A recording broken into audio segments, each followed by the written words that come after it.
Hey guys, today we are going to do a comparative look at the Kuretake brush pen, the Pilot brush pen, and a Pentel brush pen. Now, two of these have already been reviewed at natosoup.blogspot.com, so that means we're just getting caught up with the third.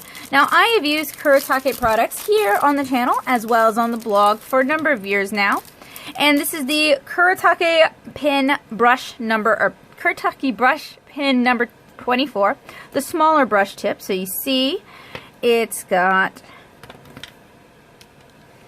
a small nylon brush tip. It hasn't been activated yet. I'm going to grab one of the Brush Writer 2s. This is also a Kuretake product, uses the same body with colored ink, about the same size nib.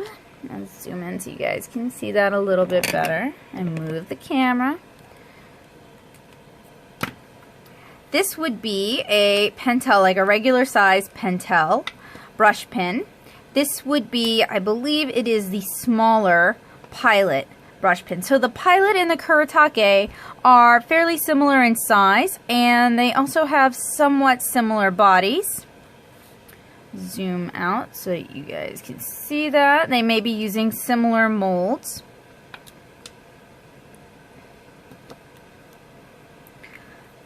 Now, the Pentel is going to be the only one that's fairly easy to find here in the US, unless you live near a Japanese stationery store, or unless you're willing to order online. And there are plenty of places where you can find the number 24.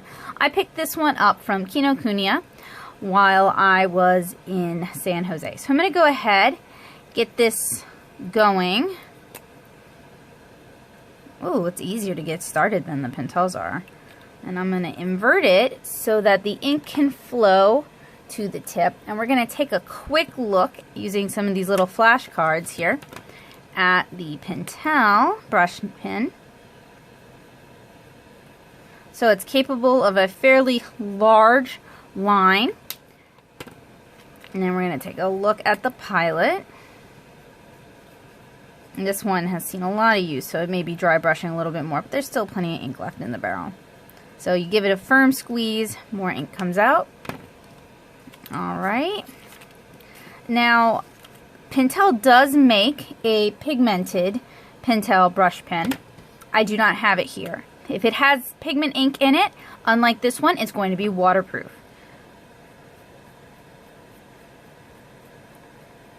See, not really waterproof. Not that I'm using watercolor paper there. However, most things that aren't waterproof do tend to be Copic marker proof, or alcohol marker proof. So let's see. That red is from a previous test, and there doesn't seem to be any smearing. So it seems that your standard run-of-the-mill Pentel brush pen is Copic marker proof. Alright, now we've got that Pilot. And get some of this excess black ink out of my water brush. Alright, it is water reactive. That means it is dye based. And let's grab our our alcohol marker. And it does actually seem to, the dye does seem to be reacting to the alcohol solvent. So, actually this would be really handy as a swatch thing. I should be taking notes on this thing. The Pilot is reactive to both. Now we have the Kuretake. Brand new, so it may take some. Oh, there we go. Alright, generous ink flow. Give that a second to dry. Alright, let's try water. Alright, it is somewhat water reactive, not as water reactive as some of the other ones we tried. And now let's try our alcohol marker. It does seem to be slightly moving. That could be, if we allowed it to cure for 24 hours, that could be something that is not actually a problem. And you guys should know this is just like a cheap little flashcard thing I bought from Muji. This is not like nice paper at all. I don't want you guys to be like, oh, what's that fancy paper Becca's using to test her markers. No, it's just convenient. I thought it would make for like a convenient mini sketchbook, or maybe a convenient demo swatch thing. All right, so which one is right for you? I say as I include a Prismacolor marker. I'm going to say that I think the Pentel is probably the best for your average American or Western inker who likes to dabble with inks in their sketchbook and isn't looking to do anything too serious. Can be good for on the go. Because there's a pigment version of this available, which I have not reviewed, but I'd like to in the future. It is alcohol marker proof, so if you want to do some alcohol marker washes or toning on top of your sketch, you can do that with this. The ink flow is very generous, but I don't know that it's available in anything smaller. Whereas both the Pilot and the Kuretake are, oh, maybe. Oh no, that's the Pilot, the Pentel, sorry. I was like, oh, maybe it's not reactive. Now let's try it.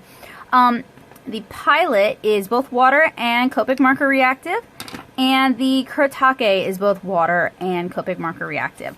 Now, you can still use these with your watercolors and your markers. It just means that you have to do your inking with these after you've done whatever you're going to do, because otherwise there's going to be smearing and there's going to be discoloration.